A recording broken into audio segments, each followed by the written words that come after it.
Stop, stop. It's getting really tight. I don't know what happened. They might have run out. What happened, Tom? Yep, they ran out. Ruh-roh. How many feet is this? 240? Whoa, whoa, whoa. Are you serious? Wait for it.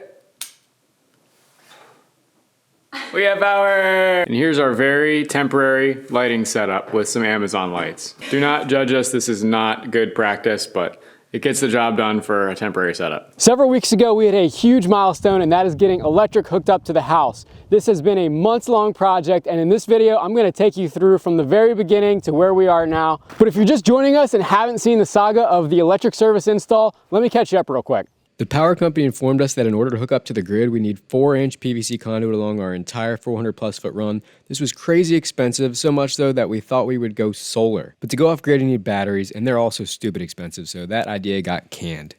Wait, first of all, you're not gonna speed past that like you didn't just say what you just said. After we were through whining and complaining about the cost, we sucked it up and accepted our fate of spending over $6,000 in PVC conduit to connect to the grid. Then we borrowed our friend's excavator and got to work. We started digging, and digging, and digging some more. 400 feet along the edge of the driveway. But of course, halfway through, the excavator broke because life is never easy. But we put our big girl pants on and fixed it on a cold February night. And then, you guessed it, back to digging. But eventually we were able to start putting conduit in the ground. And as if life couldn't get any easier, it snowed. So once again, we strapped on our big girl pants and started the backfill process with stone dust. When we were ready for dirt, I taught Elaina how to run the Mini X, which was interesting. We'll go back and forth. Relative to the what?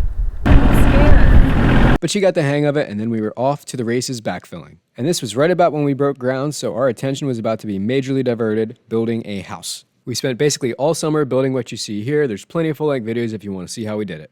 Then we borrowed the excavator again, and you guessed it, back to digging. This was the final 230-foot run from where the transformer is going to sit to the house. This also involved installing our meter base. We hit some big rocks along the way, but luckily nothing the machine couldn't dig out, and we finally were done trenching. This run got 3-inch conduit and backfill in the same manner.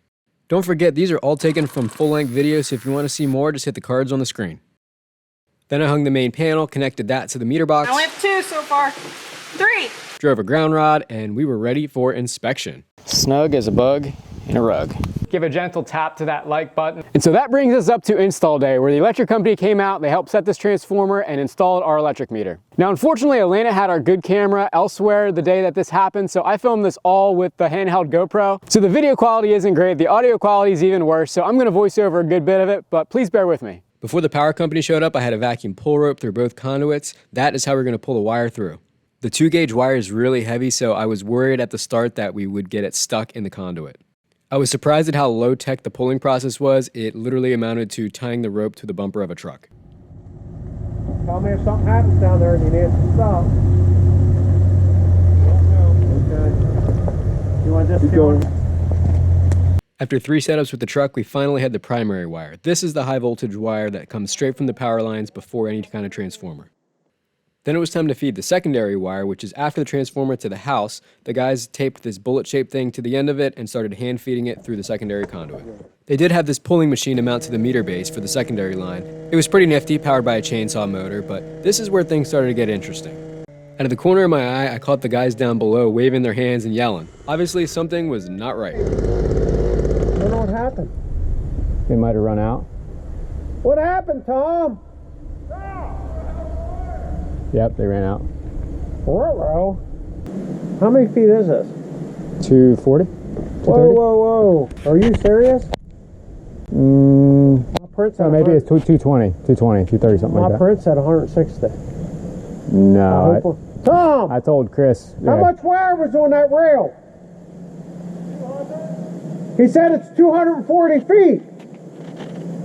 On the board it says 180 feet. I know, that's what I just said. Well, then we don't have enough wire. Oh, great. 2360 conduit, so it's at least 230 plus a suite. He said it's at least 230. I'm with you when you check the reel. If it goes easy, let's make sure it ain't long enough and then we'll pull it out. How many feet you got there yet? I took the pull rope back down to confirm we were in fact short, and then we pulled the whole run back out the bottom. The crew didn't feel like recoiling it on the spool, so they actually let me keep it, which was a huge score because this stuff ain't cheap. While we were waiting on the truck with the new spool of wire, the crew set the fiberglass box pad for the transformer, Note the holes in each side for the wire to enter. Then they drove a grounding rod. I offered up my rotary hammer to do it the easy way, but they wanted to do it the old-fashioned way.